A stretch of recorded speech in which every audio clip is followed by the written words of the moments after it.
This channel does not promote any violent, harmful, or illegal activities. All content provided by this channel is meant for an educational purpose only. এদিকে বেলডাঙ্গা অশান্তিকাণ্ডে গ্রেফতার করা হয়েছে আরো 5 জনকে। CCTV আর social মিডিয়ায় video দেখে 5 জনকে চিহ্নিত করেছে পুলিশ। গ্রেফতার করা হয়েছে আরো 5 জনকে। সিসিটিভিতে এবং সোশ্যাল মিডিয়ার ভিডিও এই সমস্ত কিছু যাচাই করে এই 5 জনকে চিহ্নিত করেছে পুলিশ। গ্রেফতার করা হয়েছে 5 জনকে। এই বেলডাঙ্গার অশান্তিকাণ্ডে গ্রেফতার করা হয়েছে আরো 5 জনকে, যেখানে একজন পরিযায়ী শ্রমিকের মৃত্যুকে কেন্দ্র করে প্রতিবাদ, আর সেই প্রতিবাদের পরেই দেখা যায় তাণ্ডব হয় বেলডাঙ্গায়। এই জায়গায় ট্রেন চলাচল বন্ধ হয়ে যায়, রাস্তায় যান চলাচল বন্ধ হয়ে যায়, তাণ্ডব চলে। এবং পুলিশ কেন চুপ করে রয়েছে, পুলিশ কেন অ্যাকশন মোডে নেই, এই প্রশ্ন তোলাও হয়। আর তার মধ্যেই এই মুহূর্তের আপডেট, আরো 5 জনকে গ্রেফতার করেছে পুলিশ। কৌশিক ঘোষ আমাদের প্রতিনিধির সঙ্গে রয়েছেন। কৌশিক, এই সিসিটিভি আর সোশ্যাল মিডিয়ায় ভিডিও দেখে 5 জনকে গ্রেফতার করেছে পুলিশ। এরা কারা? কোনো রাজনৈতিক দলের সদস্য কি? দেখো, এখনো পর্যন্ত কিন্তু এই যারা নতুন করে আবার 5 জন গ্রেপ্তার হয়েছে তাদের কোনো রাজনৈতিক পরিচয় পাওয়া যায়নি। তবে এরা বেশিরভাগ অংশই বেলডাঙ্গার যে মজ্জমপুর এলাকা, সেই এলাকার বাসিন্দা। এবং যারা এই সিসিটিভি ফুটেজে দেখা গেছে যে যারা ভাঙচুর বা আন্দোলনের নামে নৈরাজ্য সৃষ্টির চেষ্টা করেছিল বা নৈরাজ্য তৈরি করেছিল, সেই সব ব্যক্তিদেরকে চিহ্নিত করে গ্রেপ্তার করা হয়েছে। তবে বয়সের সীমা যদি দেখা হয়, এই যে নতুন করে যে 5 জন গ্রেপ্তার হয়েছে তাদের মধ্যে কিন্তু 3 জনই রয়েছে 25 বছরের নিচে, অর্থাৎ যে অল্প বয়স, যে বয়সের সীমা, যে কোনো তাদের উপর কেউ নতুন নেতৃত্ব ছিল না এবং সেখানে এইরকম ভাবে ভাঙচুর, নেতৃত্ব ছাড়া আন্দোলনের যে নৈরাজ্য সৃষ্টি, সেই ঘটনায় ভাঙচুর এবং সেখানে নৈরাজ্য সৃষ্টি করার ঘটনা ঘটেছিল। এখনো পর্যন্ত গ্রেপ্তারের সংখ্যা বেড়ে 36 জন। আজ দ্বিতীয় 5 জনকে আদালতে তোলা হবে। এর আগেই কিন্তু একজন মিম নেতা গ্রেপ্তার হয়েছিল এই নৈরাজ্য সৃষ্টির ঘটনায়। তবে পুলিশ এখনো কিন্তু সিসিটিভি দেখে চিহ্নিত করার চেষ্টা করছে। পুলিশ যেটা জানিয়েছে যে গ্রেপ্তারের সংখ্যা আরো বাড়বে, কারণ এখানে আরো বেশ কয়েকজনকে চিহ্নিত করতে বাকি রয়েছে। তারা চিহ্নিত হলে তাদেরকে খুব শীঘ্রই গ্রেপ্তার করা হবে। ধন্যবাদ।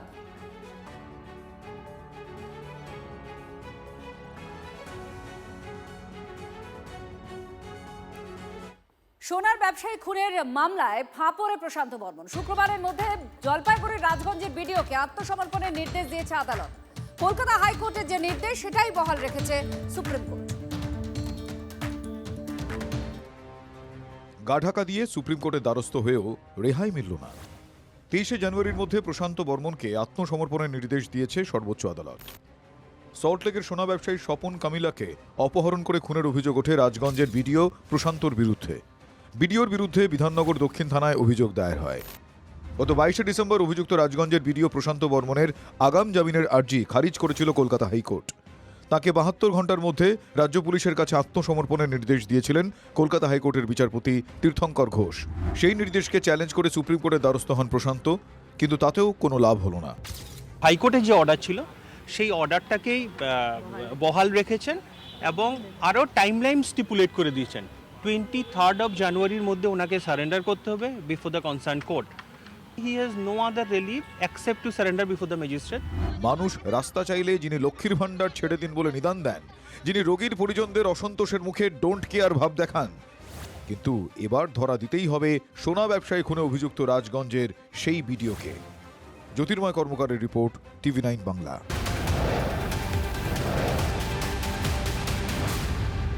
প্রশান্ত বর্মন ইস্যুতে সুপ্রিম নির্দেশের পর রাজগঞ্জের নয়া বিডিওর দাবি শাসক আর বিরোধী উভয় পক্ষের। দ্রুত বিডিও নিয়োগ করা হোক দাবি করছে শাসক তৃণমূল। বিডিও নিয়োগ না হলে বিডিও অফিস ভাঙচুর হতে পারে, এই হুঁশিয়ারি আবার বিজেপির। নিউ টাউনে ব্যবসায়ী খুনের নাম জড়িয়েছে রাজগঞ্জের বিডিও প্রশান্ত বর্মনের। গ্রেফতারের নির্দেশকে চ্যালেঞ্জ করে সুপ্রিম কোর্টের দ্বারস্থ হন তিনি।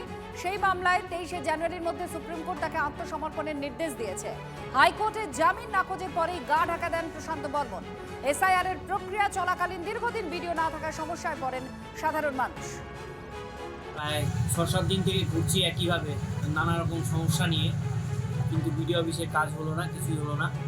তো এরকম এখন দেখা যাক কতদিন এই সমস্যার সম্মুখীন সলভ হয়।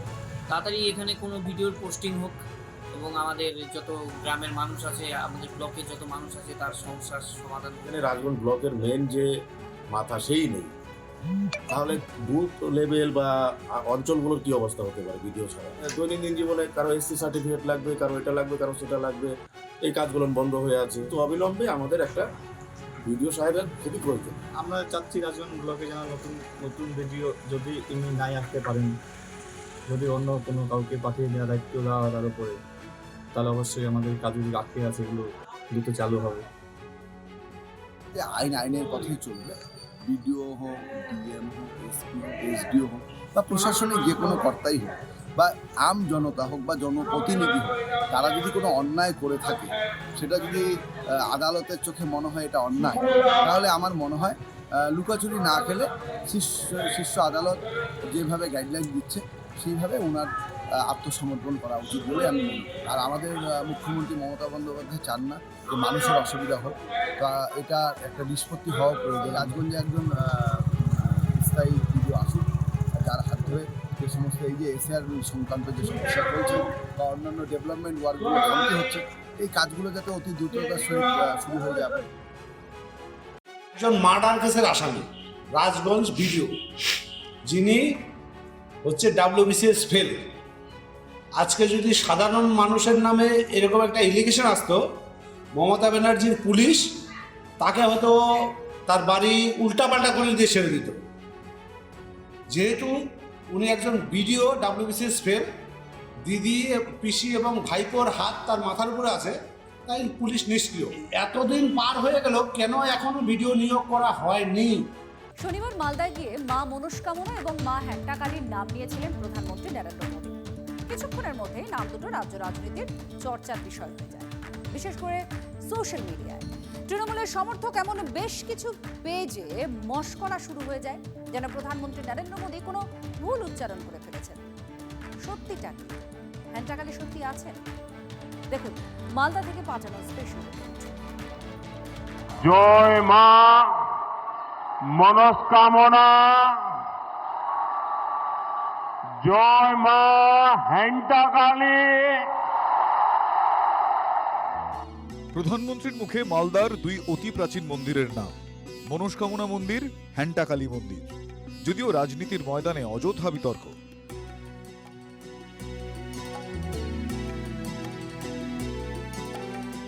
প্রধানমন্ত্রী যেন ভুল উচ্চারণ করেছেন এমন সন্দেহে তির্যক পোস্ট করে তৃণমূল সমর্থিত বেশ কিছু সোশ্যাল মিডিয়া পেজ, জানিয়ে বিতর্ক চরমে। মালদার তৃণমূল নেত্রীর বক্তব্য, বিজেপি নেতৃত্ব, প্রধানমন্ত্রী থেকে অমিত শাহ থেকে আরও যারা নেতৃত্ব রয়েছেন, তারা বাঙালি এবং বাঙালির নাম নিয়ে উচ্চারণে তাদের এত ভুলভাল বলেন, সেই জন্য হয়তো এটা এসেছে। পাল্টা গেরুয়া শিবির বলছে, ওনাদের যিনি মুখ্যমন্ত্রী আছেন তিনি ভুলভাল সরস্বতী পূজার মন্ত্র উচ্চারণ করছেন, তিনি দুর্গাপূজার মন্ত্র উচ্চারণ করছেন ভুল করে, কখন চণ্ডী পড়ছেন, কখন কি নাটক করছেন। সিপিএম অবশ্য দুদলকেই নিশানা করেছে। তৃণমূল বা বিজেপি এগুলোর মধ্যেই মানুষকে ব্যস্ত রাখতে চায়, এটাই এদের রাজনীতি। বাস্তবে অবশ্য হ্যান্টাকালী যেমন ছিলেন তেমনই আছেন। নির্দিষ্ট তিথিতে ভিড় উপচে পড়ে মালদার 4 নম্বর ওয়ার্ডের হ্যান্টাকালী মন্দিরে। মনস্কামনা মন্দিরও তাই। হ্যান্টাকালী মন্দিরের জন্যই মালদায় হ্যান্টাকালী মোড়, আবার মনস্কামনা মন্দিরের নামেই রাস্তা মনস্কামনা রোড। এমন দুই মন্দিরের নাম প্রধানমন্ত্রীর মুখে শুনে খুশি সেবাইত থেকে ভক্তরা। সোনালী মুখের মাতৃ প্রতিমা মা হ্যান্টাকালী। স্বয়ং প্রধানমন্ত্রী নরেন্দ্র মোদী তার বক্তব্যের শুরুতে যে মা কালীর কথা উল্লেখ করেছিল, আমি দাঁড়িয়ে রয়েছি সেই হ্যান্টাকালী মন্দিরে। মালদার ইতিহাসের সঙ্গে এই কালী মন্দিরের ইতিহাস ওতপ্রোতভাবে জড়িয়ে রয়েছে। মন্দির বহুদিনের প্রাচীন অনেক 300-350 বছর হয়তো পুরনো। আর 1947 সাল থেকে এটার প্রচার শুরু হয়।